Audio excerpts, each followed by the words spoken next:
Hi everyone, today we will learn how to paint using watercolors. The materials I used: watercolor paints, brushes in various sizes, watercolor paper, Fabriano paper 300 GSM smooth. In this painting, I will use two techniques: realistic painting and non-realistic painting. First, I started with the hair and used vermilion color. Then, if you have strong light sources while working on the base, leave some spaces after filling in the gaps with the brush. To create a flat color base, gradually reduce the water and increase the color, treating the brush like a pen. To create a deeper sense of depth using the same color, gradually increase the color and reduce the water.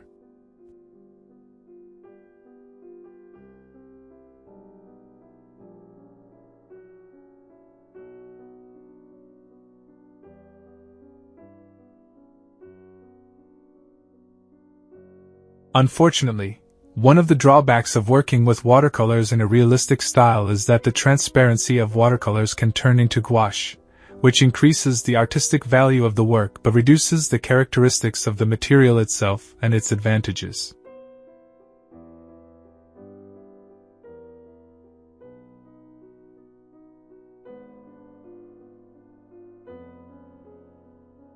To add more depth to the hair, I use scarlet red and black. Sometimes I use black just to add depth to the hair.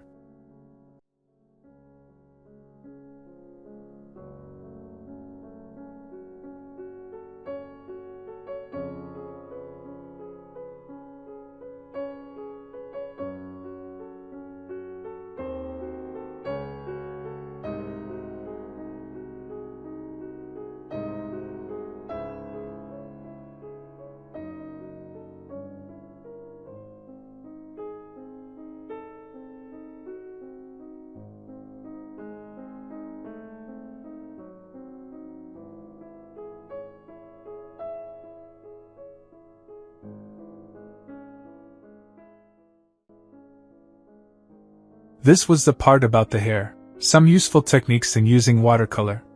Wet on wet wash. Wet the paper with water before applying the color, which results in a smooth and gradual effect. Color gradation. Mix a small amount of color with water on the palette, then gradually add more water to create different shades of the same color. Layering. Apply thin layers of color, allowing each layer to dry before adding the next layer. Dry techniques.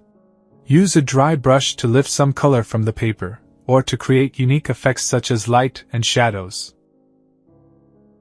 As for the portrait, I started with a base skin tone except for the areas with light sources. When we need to darken, we use the same color and add blue to it.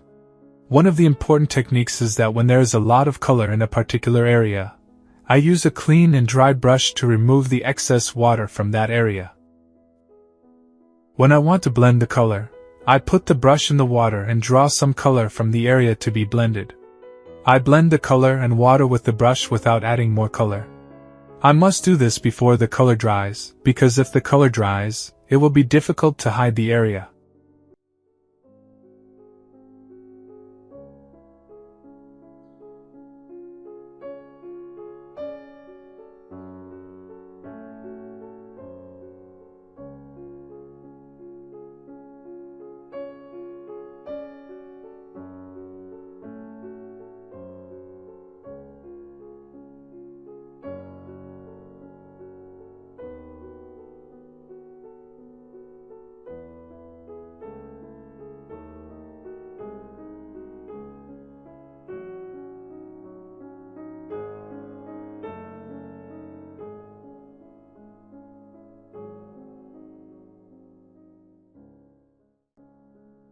We always blend from dark to light. There are two methods for darkening. The first is to apply the dark color directly. The second is to apply layers of light color. The method we choose depends on whether the area we are working on is originally light or dark. The choice of the best type of paper depends on your artistic style, needs, and budget. Here are some of the most popular types of watercolor paper. 1. Cotton fiber paper.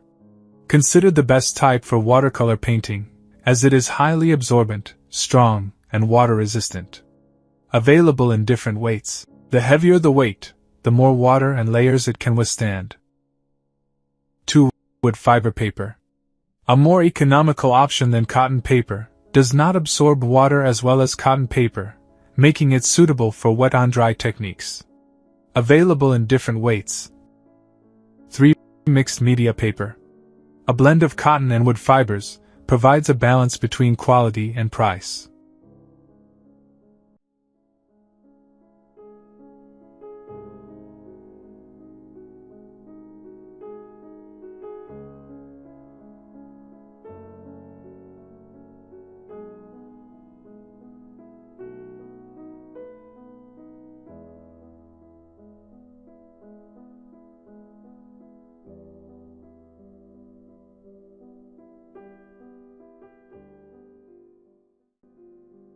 Factors to consider when choosing watercolor paper and general tips.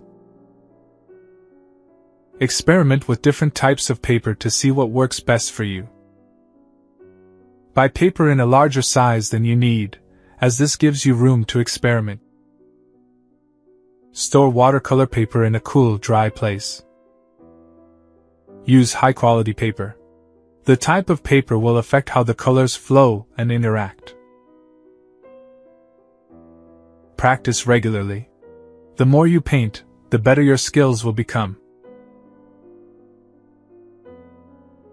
Don't be afraid to experiment. Try new techniques and see what works for you.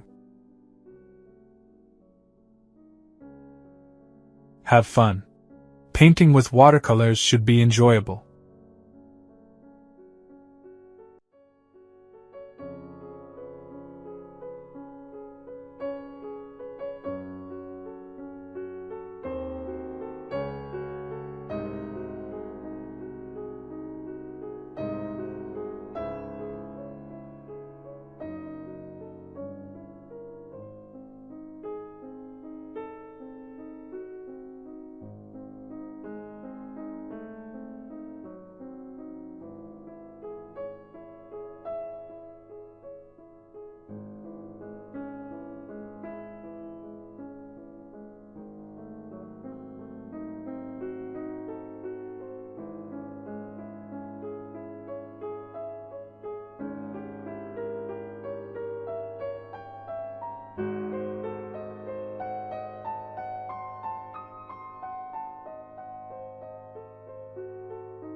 I hope you benefited from today's lesson.